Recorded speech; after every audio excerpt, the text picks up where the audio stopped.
Hi, this is Callan Bentley. Welcome back for another Smart Figure. After watching this video, you should have a better sense of the vastness of geologic time.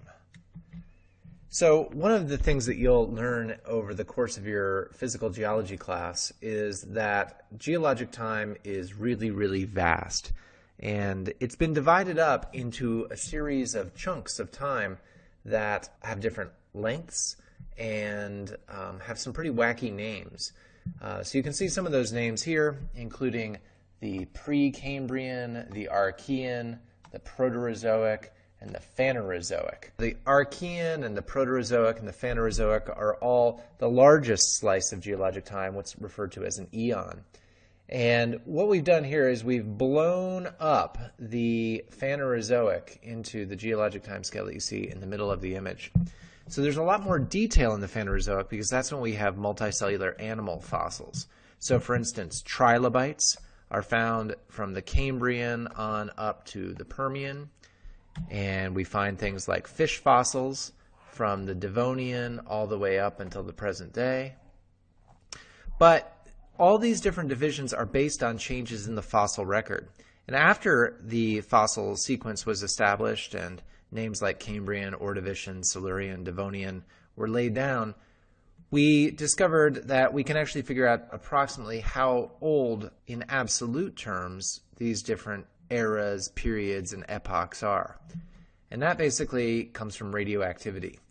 So the steady breakdown of radioactive isotopes has allowed us to date minerals, which allows us to date rocks, and that has allowed us to assign dates in terms of number of millions of years before present for the beginning and the end of these different periods.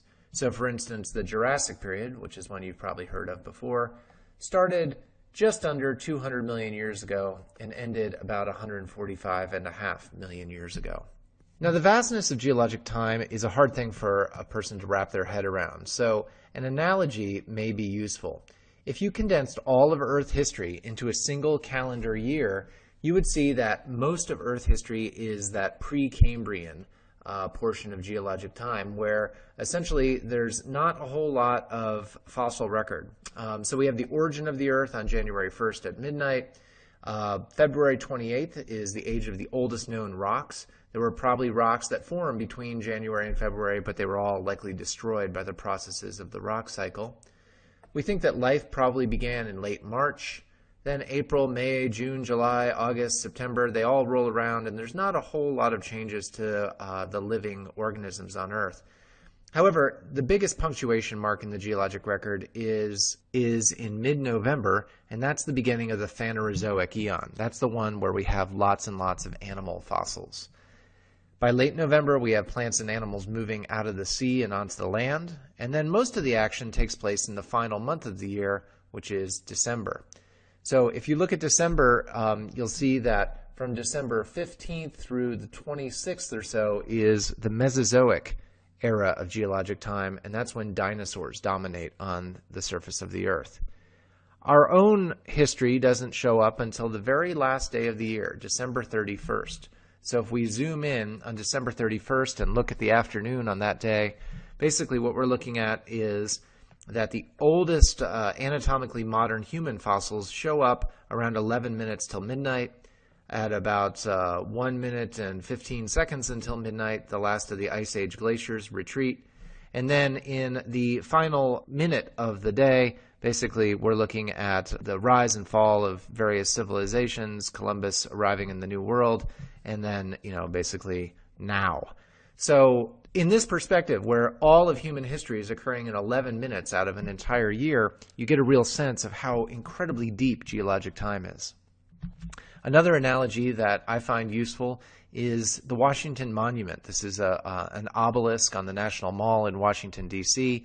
You can think of the height of the Washington Monument as being proportional to the length of geologic time.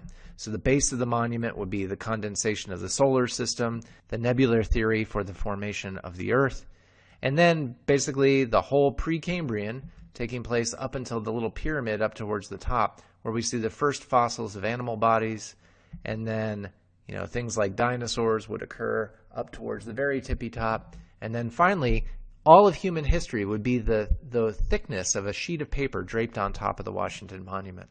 For review, let's try a little game. Let's see if you can take the geologic timescale as it's presented over here on the left and then rearrange that geologic timescale so it matches the proportions of geologic time. Hopefully what you said is something like this, where everything from the Cambrian up to the Quaternary all gets condensed down into that tiny little bit right there, equivalent to the top of the Washington Monument, and the Precambrian gets blown up to its true proportions, which is most of geologic time, basically everything before mid-November. Thank you for your attention. This has been another Smart Figure.